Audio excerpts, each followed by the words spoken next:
As you can imagine, this is a chaotic scene here on 42nd and 10th. There are hundreds of first responders, dozens of fire trucks, firefighters, police officers. When we were driving down here on the West Side Highway, we saw the smoke coming from this building. Now let's give you a closer look. You may be able to see what appears to be the boom that had fallen down to the ground. It's this white piece of debris here. And of course, this building has been under construction. We're going to try to show you as high up as we can to show you what it looks like at this point. All the way at the top, it had been billowing black smoke. We saw on the side, it looks like they're taking a break now. They've made some major improvements. They were putting out the fire from the building across the street. So if you think about the logistics of that, that's an entire, the width of one city avenue. So that's, more than, 20, 30, 40 feet. They were extinguishing the fire from two hose lines from one of the buildings across the street.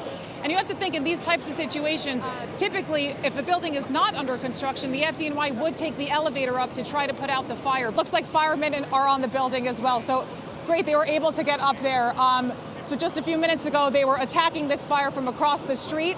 It was difficult, the amount of strength that has to come out of these hoses, these hose lines, to be able to make it across the width of one city avenue. So the fact that they're now on this building, this is great news. So they're able to attack it at a closer distance. Surprisingly, we cannot smell smoke. Typically, when it comes to any type of fire, we've covered so many of them, we are able to smell it. But I think because of how high this building is and how quickly they were able to put out the fire, we no longer see that black, thick smoke. We're not able to smell that. So, Michelle, let me ask you this from what you were reporting. Is it your understanding that really the sole source of water on that fire was coming from that building across the street because they weren't able to access the top of the roof where that crane was? That's exactly right. It's such a great thing with the FDNY. This is why they call it the greatest fire department in the world, because they have so many different ways to put out fires. And New York City being such a large city and diverse city with its buildings and residential, commercial, they have to use different ways to put out fires, and they have to have different tasks and attacks to approach these types of fires. And I actually see a drone up there. It's possible that could be an FDNY drone that gives them, another pair of eyes. Being so high up in the air. So that's exactly right, Hazel. They're utilizing every single aspect that they can. But it had looked like at one point that the strength was kind of lessening from across the building, so it's good that they were on top of the fire building. Wow, that's an incredible insight, yeah. Michelle. Can you take us back to the ground where you are right now? I'm curious to know what you're able to see from where you're standing. Where that boom landed on the ground, can you see if it landed on a vehicle? Because that is a very heavily trafficked area, a lot of traffic in that area, especially in the height of the commute. Are you able to see what that crane actually landed on?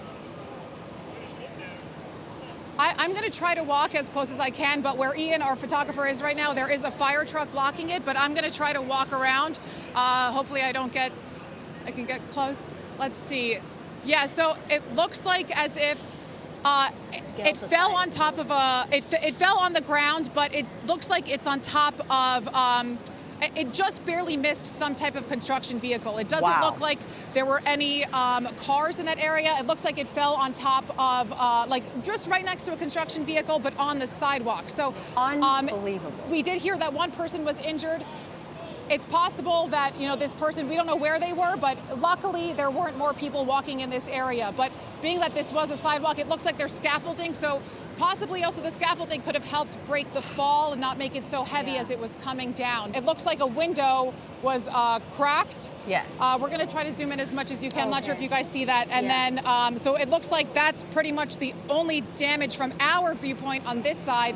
And the video you guys described of the building, of the boom, scaling, I haven't seen that video yet, but it does make sense looking at how it landed, how it damaged that window and then landed straight down there. So very lucky that it stayed on the side of the building here and not in the middle of the street, because this did happen, within the last hour. Very busy, getting into rush hour traffic, many cars on the road. This is 10th Avenue. We're also near, the Lincoln Tunnel. So this, like I said, this could have been a very different situation, a very different outcome. Massive operation didn't only call for closing off all these streets and putting out the fire, but also evacuating all of the nearby buildings. Now, I'm with two tourists here who came here from India. They were staying in the nearby hotel, and you guys said that you saw everything come down. Can you explain the scene for me? So I was getting ready for my flight. Around 7:30, 7:40, I heard a big thud as something's fallen from the big height.